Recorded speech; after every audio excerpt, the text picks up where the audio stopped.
Bueno, pues ya está. ¿Comenzamos, Miguel?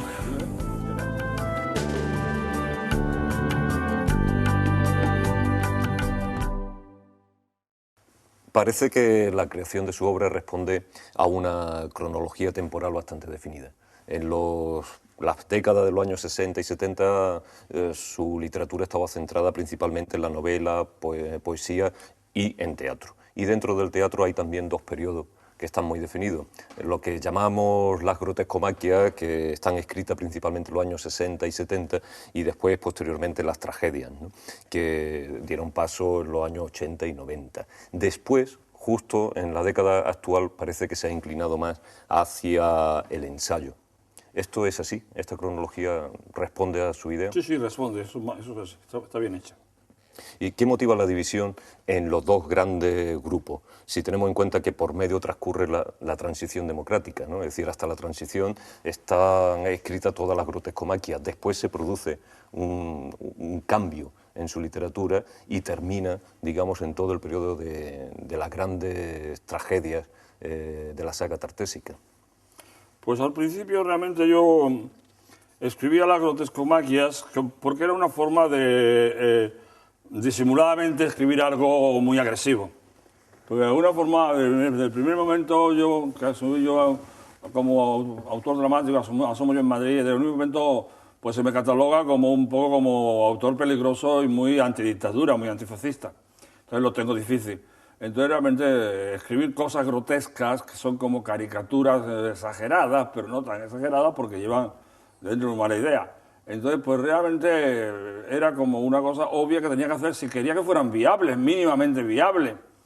Es decir, allí ninguna cosa muy agresiva iba a ser viable. Por lo tanto, la agresividad tenías que disimularla con estas cosas grotescas y la hacías viable, podía hacer viable. Y de hecho, pero pese a todo, la primera que se puso como viable, que fue la parafernalia, pues pese a todo, los muchachos estos de la extrema derecha fueron y rompieron las puertas del Teatro Goya.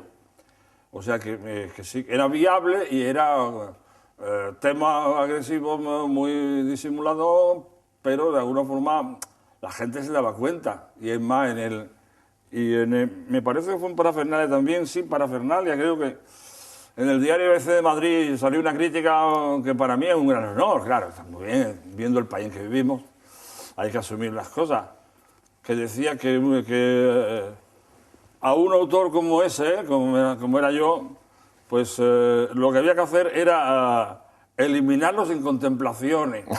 Y entonces me dijo un mundo del teatro, así terminaba, eliminarlo sin contemplaciones. Entonces me dijo uno del mundo del teatro, ¿tú te das cuenta que lo que está pidiendo es que te llame al paredón y te fusilen?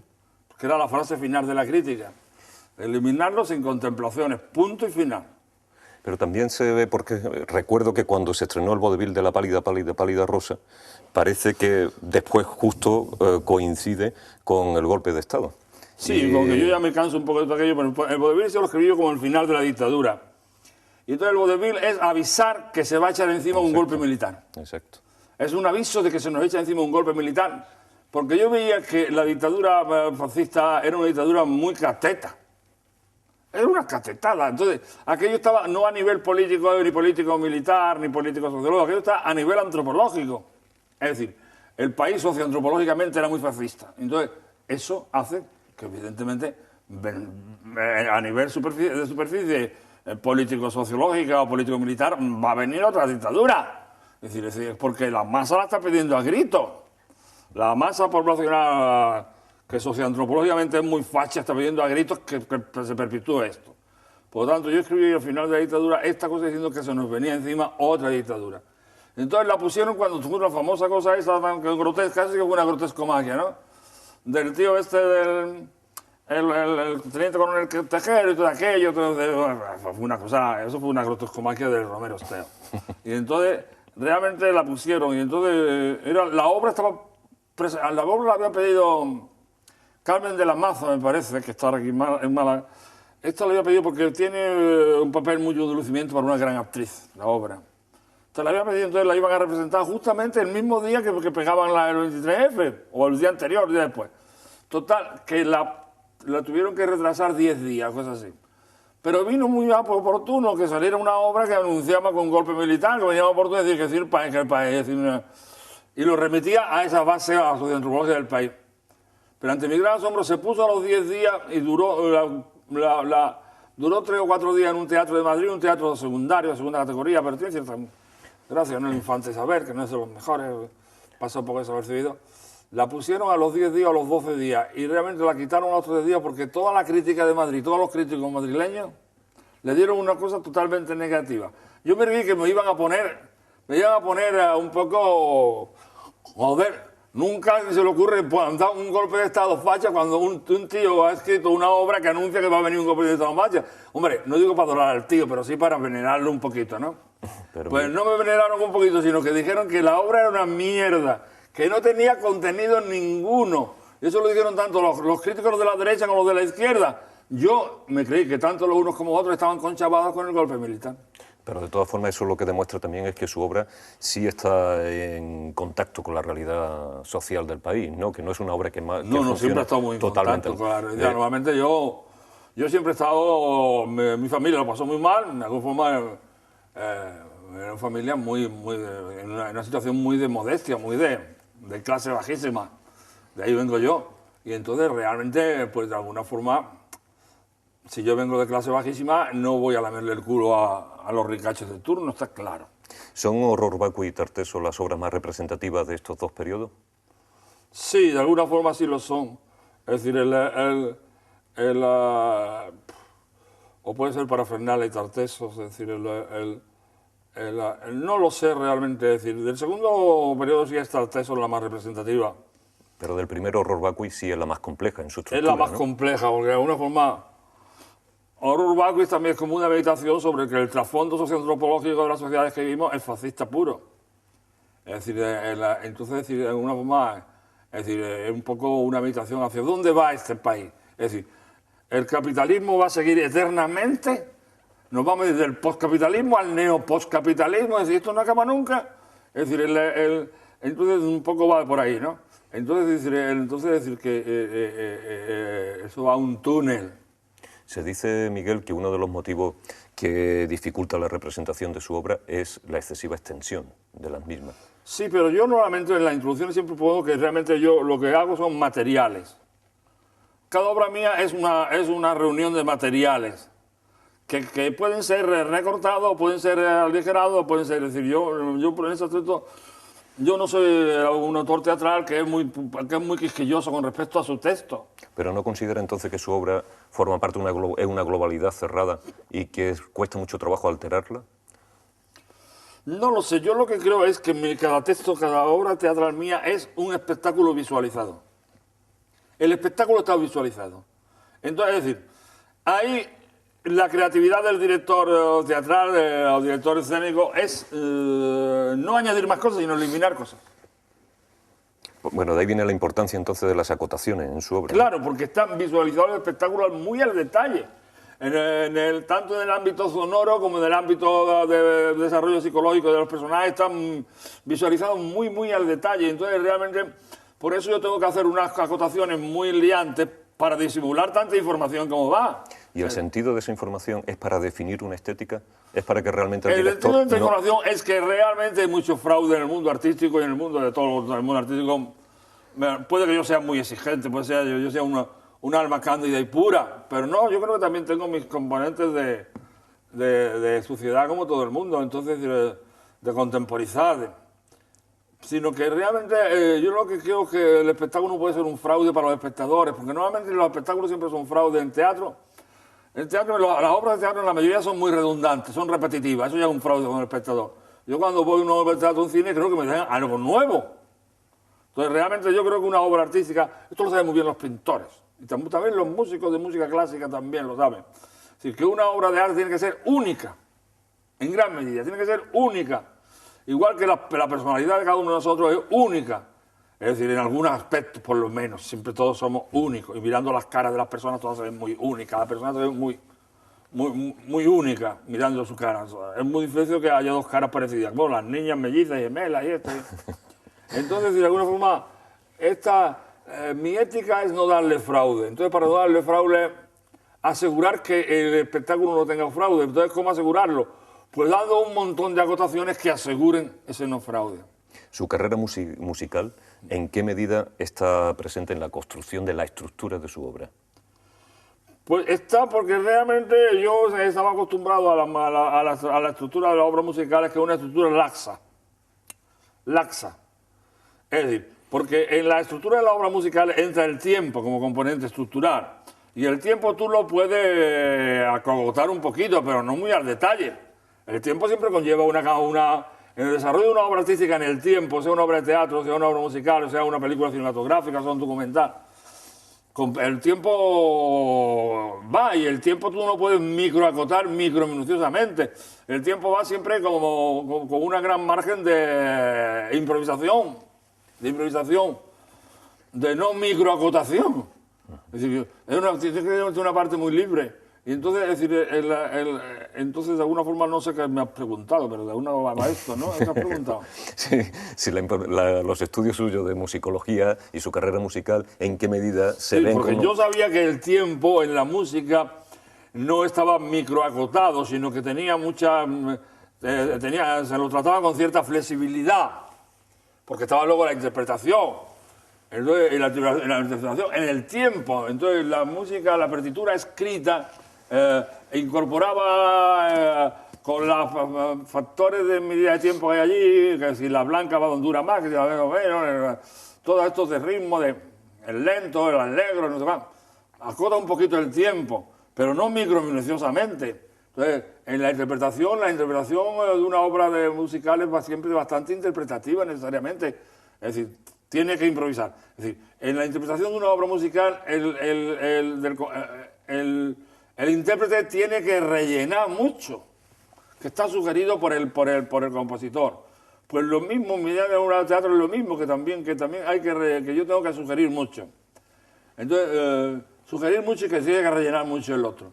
Entonces, pero guiado por las sugerencias que yo doy. Entonces, de alguna forma, el tiempo, meter el tiempo, es decir, meter de alguna forma el tiempo, tal vez de una forma un poco retorcida, porque no va a poner toda la terminología musical, la va a traspasar para que quede más microacotado el tiempo en una obra de teatro, pero sí, de alguna forma, hay una relación. Yo me encuentro cómodo en las partituras musicales y me encontraba muy a disgusto en la rigidez de la estructura de una obra teatral. Miguel, los personajes de su obra son definidos como poliédricos. ¿Están muy confrontados con los perfiles psicologistas? Es que yo normalmente los personajes los voy viendo que ellos se van haciendo. Es decir, las situaciones lo van haciendo. Yo no tengo nunca ninguna idea previa de un personaje, una idea característica. De hecho, en otras lenguas el personaje se llama carácter. Carácter en una palabra ya quiere decir grabación. Entonces el personaje está grabado, está pregrabado. Y el desenvolvimiento del personaje puede ser A o B o C, son variables. Pero mi idea es que si el desenvolvimiento del personaje ya nos traza un perfil característico del personaje, ¿para qué anticiparlo? Para liarlo más del asunto y que tener con las manos atadas. Entonces realmente el perfil característico del personaje, el carácter del personaje, se va definiendo a lo largo de la obra.